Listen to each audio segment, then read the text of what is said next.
हाँ, देखो body corporate की बात कर रहे थे हम जब, तो अब इसमें क्या है भाई, सिंपल कुछ पॉइंट है आपको ध्यान देना है। बॉडी कॉर्पोरेट का मतलब होता है, सबसे पहले आप समझो बॉडी कॉर्पोरेट एक प्रकार की कंपनी है। क्या है? कंपनी को हम बॉडी कॉर्पोरेट कहते हैं। ओके, कंपनी को हम बॉडी कॉर्पोरेट कहते हैं। चार्जिंग कम बंद हो गया, प्लग देखो लगा है, चालू है। Okay, okay. बॉडी कॉर्पोरेट का मतलब सबसे पहले आप कंपनी समझो। कोई कंपनी है तो वो आपकी क्या है, बॉडी कॉर्पोरेट है। फर्स्ट ये हो गया। क्योंकि ये कौन सी डिफिनीशन है, बॉडी कॉर्पोरेट डिफिनीशन इंक्लूसिव है। तो ये बोल रखा है इट मीन्स अ कंपनी। पहली बात तो एक कंपनी आपकी बॉडी कॉर्पोरेट बन गई। दूसरी बात करें भाई, एलएलपी। एलएलपी वो भी registered under this act. This act मतलब जो एक्ट तुम पढ़ रही हो, एलएलपी एक्ट 2008, वो भी एक्ट, एलएलपी एक्ट 2008 में registered LLP. LLP act 2008, LLP registered in LLP act 2008, LLP registered in LLP act 2008। Okay. उसके बाद थर्ड बात करें भाई, सिंपल, तो LLP incorporated outside India, LLP incorporated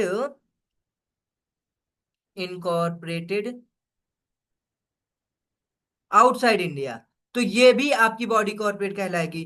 fourth number में क्या है, कंपनी इनकॉर्पोरेटेड आउटसाइड इंडिया, ये भी आपकी बॉडी कॉर्पोरेट कहलाएगी। Company incorporated outside India.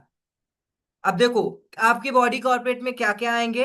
Company, company का मतलब company incorporated company act 2013।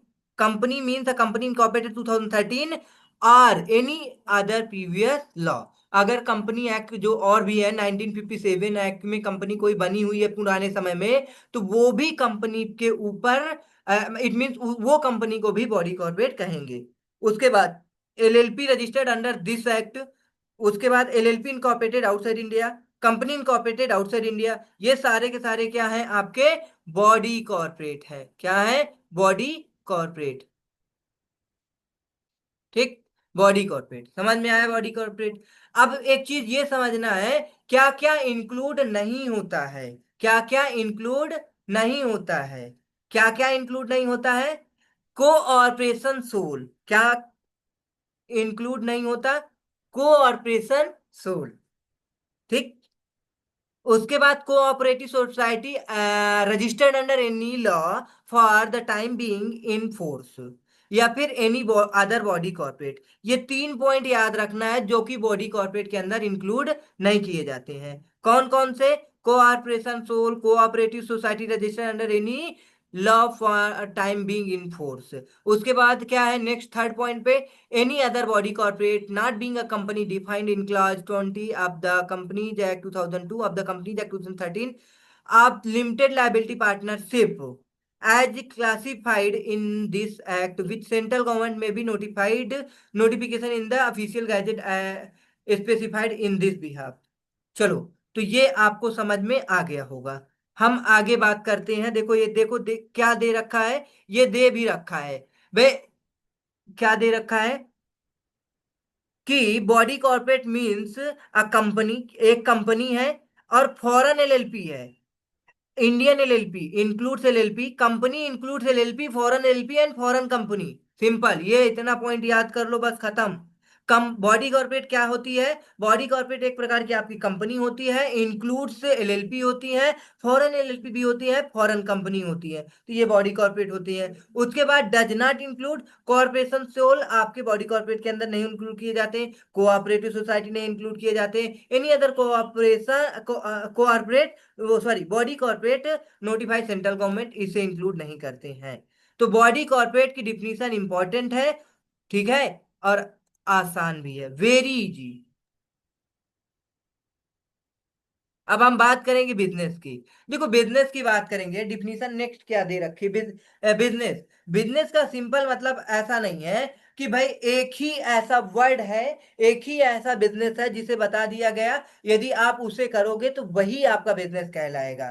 Simple, तो ऐसा कुछ डिफाइंड नहीं है। तो ये भी एक तरह से इंक्लूसिव डिफिनीशन है। क्या है? इंक्लूसिव डिफिनीशन है। भाई इसके बिजनेस तो बहुत सारे हो सकते हैं भाई। बिजनेस आके इंक्लूड्स, ये देखो इंक्लूसिव डिफिनीशन दे रखा है ना, बिजनेस इंक्लूड्स यूरी ट्रेड, भाई कुछ भी ट्रेड करो। भाई शेयर ट्रेड करोगे तब भी आपका बिजनेस कहलाएगा। गुड्स वगैरह खरीदोगे बेचोगे वो भी ट्रेड कहलाता है, वो भी आपका बिजनेस कहलाएगा। ठीक है ना? तो ट्रेड कुछ भी खरीद या बेच का बिजनेस है आपका, तो वो बिजनेस की डिफिनीशन के अंदर आएगा।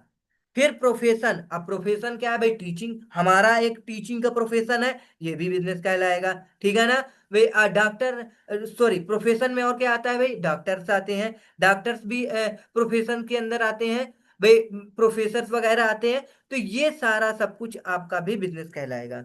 उसके बाद service and occupation except any activity which central government may by notification. भाई सेंट्रल गवर्नमेंट नोटिफिकेशन निकाल के कहता है यदि कोई ये बिजनेस करोगे तो हम इसे बिजनेस नहीं मानेंगे, बस उसके अलावा आप कुछ भी करोगे वो सब बिजनेस कहलाएगा।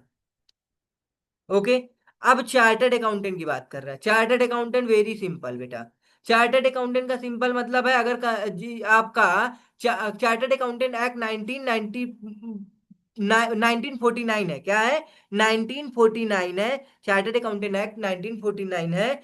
अगर इस एक्ट के द्वारा किसी को सर्टिफिकेट ऑफ प्रैक्टिस मिला हुआ है, ऑब्टेन्ड है, चार्टर्ड अकाउंटेंट एक्ट 1949 के अकॉर्डिंग्स ऑब्टेन है सर्टिफिकेट, तो वो क्या हो जाएगा आपका? वो बन जाएगा चार्टर्ड अकाउंटेंट। ठीक है ना? सिंपल बात है। फिर क्या है? Designated partner. डेजिग्नेटेड पार्टनर क्या होता है? इसकी बात हम आगे डिटेल से करेंगे, थोड़ा से समझ लेते हैं। डेजिग्नेटेड पार्टनर्स, नेटेड पार्टनर, डेजिग्नेटेड पार्टनर क्या होता है? देखो, designated partner means any partner designated as a pursuant as such pursuant to section 7। देखो भाई सेक्शन 7 के अंदर आपको डेजिग्नेटेड पार्टनर्स की डिफिनीशन दे रखी है, डेजिग्नेटेड पार्टनर्स की ड्यूटी दे रखी है, डेजिग्नेटेड पार्टनर्स के राइट्स दे रखे हैं, सारा सब कुछ सेक्शन 7 में पढ़ने को मिलेगा। बस थोड़ा सा यहां से समझ लो। देखो डेजिग्नेटेड पार्टनर्स का मतलब होता है, ये क्या करते हैं कंपनी के अंदर, सारे के सारे कंप्लायंसेस को ये क्या करते हैं, आगे करते हैं कंप्लीट पूरा। ठीक है? यदि समय पे कोई कंप्लायंस को पूरा नहीं किया गया तो उसके लिए लाइबल डेजिग्नेटेड पार्टनर्स होंगे। ठीक है ना? अब जैसे कंपनी के अंदर कौन होता है? कंपनी के अंदर हमारा, भाई ये कंपनी के अंदर बिजनेस को कौन मैनेज करता है? Board of director. क्या करता है? Board of director. ठीक है ना? बोर्ड ऑफ डायरेक्टर मैनेज करते हैं। अगर किसी भी प्रकार की ये बोर्ड बोर्ड मीटिंग होती देखते होगे आप लोग, बोर्ड मीटिंग होती है, अगर क्या होता है किसी भी प्रकार का फॉल्ट होता है तो ये सारे के सारे बोर्ड ऑफ डायरेक्टर रिस्पॉन्सिबल होंगे। मैनेजमेंट में किसी भी प्रकार का कुछ भी अगर ये लोग करते हैं। अगर हम बात करें डेजिग्नेटेड पार्टनर, तो एलएलपी के अंदर क्या होते हैं? डेजिग्नेटेड पार्टनर्स बिजनेस को मैनेज करते हैं, बिजनेस को मैनेज करते हैं डेजिग्नेटेड पार्टनर्स। समझ में आई बात? बिजनेस को मैनेज करते हैं। ओके। अब हम आगे बात करेंगे, क्या बात करेंगे? डेजिग्नेटेड पार्टनर्स आगे पढ़ेंगे, बस यहाँ थोड़ा से समझाना का था कि भाई डेजिग्नेटेड पार्टनर्स होते क्या हैं और इनका काम क्या होता है। भाई डेजिग्नेटेड पार्टनर्स का सिंपल, ये पार्टनर्स होते हैं, बाद में पार्टनर्स को डिसाइड किया जाता है कि कौन डेजिग्नेटेड पार्टनर्स बनेगा। अगर पहले से डिसाइड नहीं किया गया कि डेजिग्नेटेड पार्टनर से एक दो हैं हम लोग, तो सारे के सारे पार्टनर डेजिग्नेटेड पार्टनर बन जाएंगे। Very simple. एंटिटी, भाई एंटिटी का मतलब क्या होता है? अभी हम बार बार एंटिटी वर्ड यूज कर रहे थे। बिजनेस बोलो या एंटिटी बोलो या ऑर्गेनाइजेशन बोलो, इसका मतलब है भाई आप देखो आप क्या क्या करके बिजनेस कर सकती हो। भाई फर्म भी खोल सकती हो, फर्म खोल कर बिजनेस कर सकती हो। ठीक है ना? ओके। और क्या कर सकते? कंपनी खोल के बिजनेस कर सकती हो, एलएलपी खोल पर बिजनेस कर सकती हो। तो ये कहने का मतलब है entity means body corporate and includes for the purpose of section, ये इन सबको हम क्या बोलते हैं? ये देखो part under the partnership act 2003, 23, वो 33, 1933, 1933, ये पार्टनरशिप एक्ट की बात कर दिया। कंपनी एक्ट 2013 है, एलएलपी एक्ट 2008 है। ये सारे के सारे एक प्रकार के एंटिटी कहलाते हैं। क्या कहलाते हैं? एंटिटी है ये, एंटिटी है। चाहे आप पार्टनरशिप हम करके बिजनेस करें, चाहे कंपनी खोल कर बिजनेस करें, चाहे एलएलपी खोल कर बिजनेस करें, ये सारे के सारे क्या है, आपके एंटिटी ही है, ऑर्गेनाइजेशन या बिजनेस कुछ भी कहे। फाइनेंशियल ईयर का मतलब अभी हमने भाई पढ़ा था, फाइनेंशियल ईयर क्या होता है, आपको बहुत आसानी से पता होगा फाइनेंशियल ईयर क्या होता है। Very simple. हम अभी इनकम टैक्स में भी पढ़े थे फाइनेंशियल ईयर क्या होता है। भाई सिंपल, फाइनेंशियल ईयर आपका कब से कब स्टार्ट होता है, 1 अप्रैल से स्टार्ट होता है। सिंपल, 1 अप्रैल से स्टार्ट होगा, 31 मार्च को एंड होगा। ये आपका फाइनेंशियल ईयर कहलाता है। और कैलेंडर ईयर तो सबको पता ही है। तो बिजनेस में हम लोग जनरली फाइनेंशियल ईयर ही फॉलो करते हैं। अब बात करेंगे क्यों दिया है इसने। भाई अब बात ये करेंगे कि अगर मान लो कोई एलएलपी है, एलएलपी इनकॉर्पोरेट होती है, कब इनकॉर्पोरेट होती है, 30 सितंबर, 30 सितंबर के बाद हमारी एलएलपी क्या इनकॉर्पोरेट हो रही है, 30 सितंबर के बाद। ठीक है ना, 30 सितंबर, 30 सितंबर।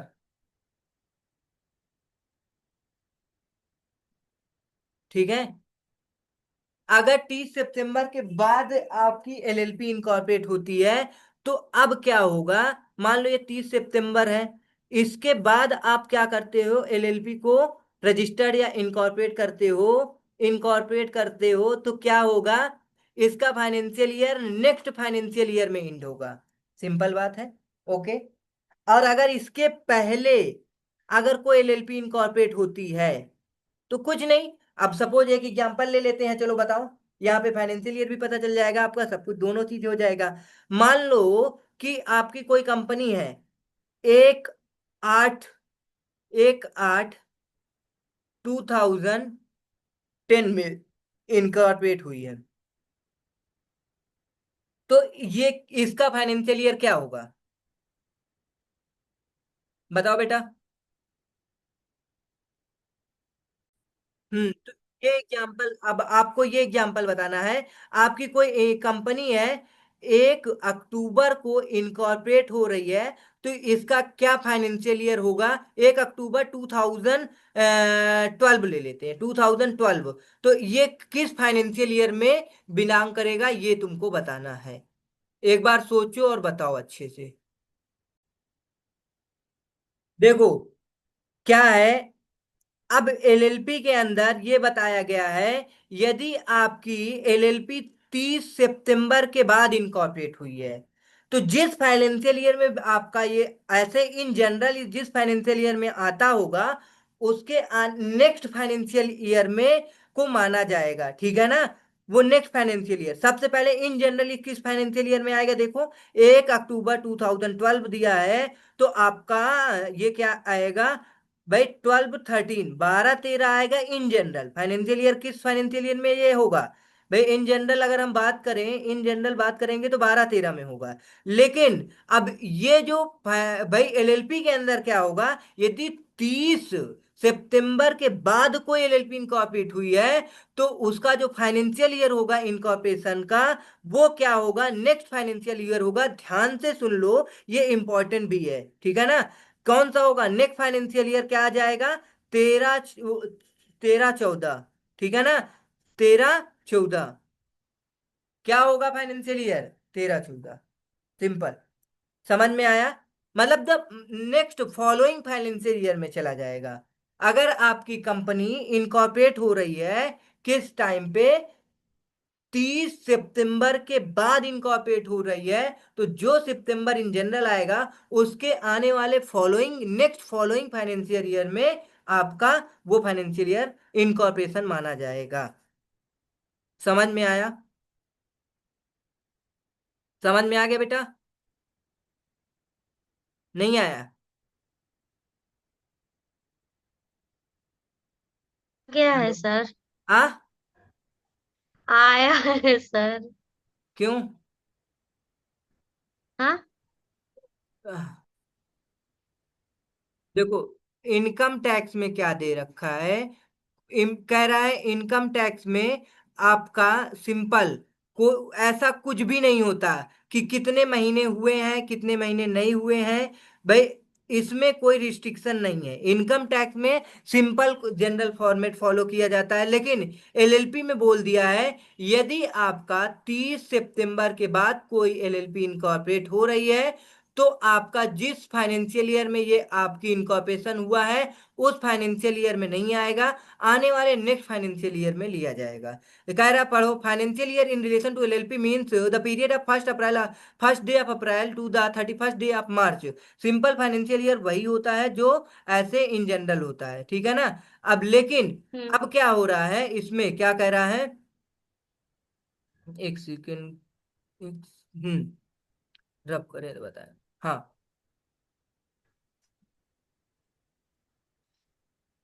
However, in the case of LLP incorporated after 30 days, ये देखो कह भी रहा है यदि कोई LLP incorporate हो रही है after the 30 days of September of a year, the financial year may be end of 31st day of March of next following financial year. देखो ये एंड कब होगी, नेक्स्ट फॉलोइंग फाइनेंशियल ईयर, ठीक है ना।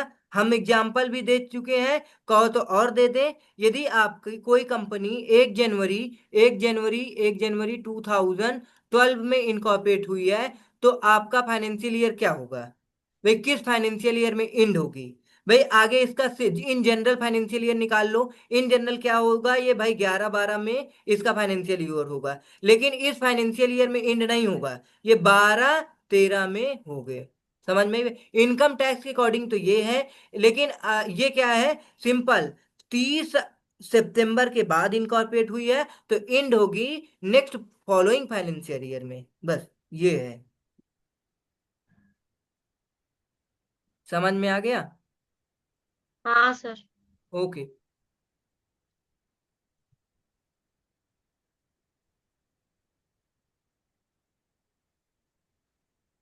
हाँ, पार्टनर की बात करेंगे। पार्टनर का सिंपल मतलब होता है भाई, partner in relation to LLP means any person who become a partner in LLP in accordance with LLP agreement.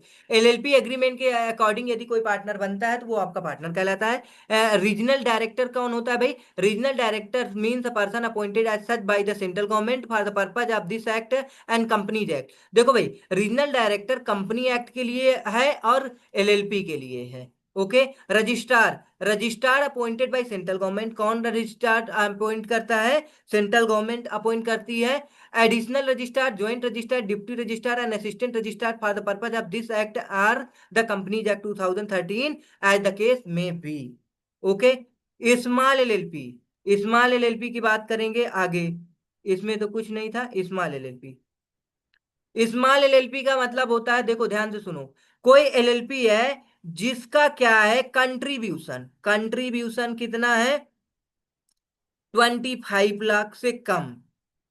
Okay बेटा, बस हो रहा, 25 लाख एक्सीड नहीं कर रहा है, मतलब 25 लाख से ज्यादा नहीं है कंट्रीब्यूशन, वो एलएलपी स्मॉल कंपनी बन जाएगी।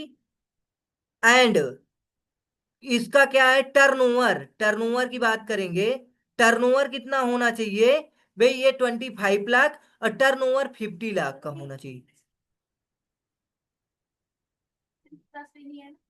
हाँ रुको, अभी थोड़ी देर, बस 10 मिनट में और हो जाएगी।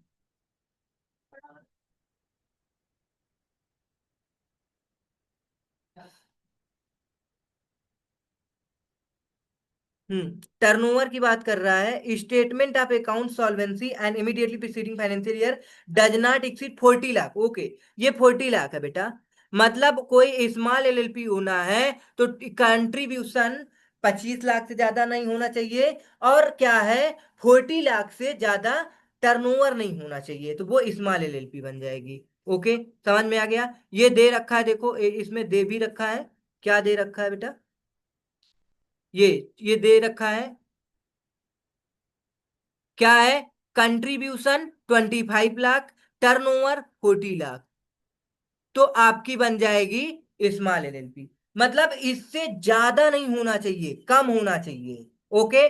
ट्रिब्यूनल, ट्रिब्यूनल क्या होता है भाई, अगर क्या होता है, एलएलपी में किसी प्रकार का डिस्प्यूट होता है तो हम ट्रिब्यूनल के पास, जैसे मान लो हम लोग 4-5 पार्टनर मिलकर एलएलपी कर रहे हैं, ठीक है। अब इसमें किसी प्रकार का डिस्प्यूट हो रहा है तो अब आपको क्या लगेगा कि भाई एलएलपी बंद करके सारा का सारा जो भी रियलाइज होगा हम आपस में डिस्ट्रीब्यूट कर लेंगे। तो ऐसे थोड़ी बंद कर सकते हो भाई। आगे सबसे पहले आप ट्रिब्यूनल पे अपील फाइल करोगे, फिर ट्रिब्यूनल क्या करेगा भाई, आकर समझेगा, अगर उसको लगेगा कि भाई क्या करना चाहिए, एलएलपी को बंद कर देना चाहिए और सारे एसेट को बेच करके क्रेडिटर को पे करो, जो बचेगा आपस में पार्टनर डिस्ट्रीब्यूट कर लेंगे।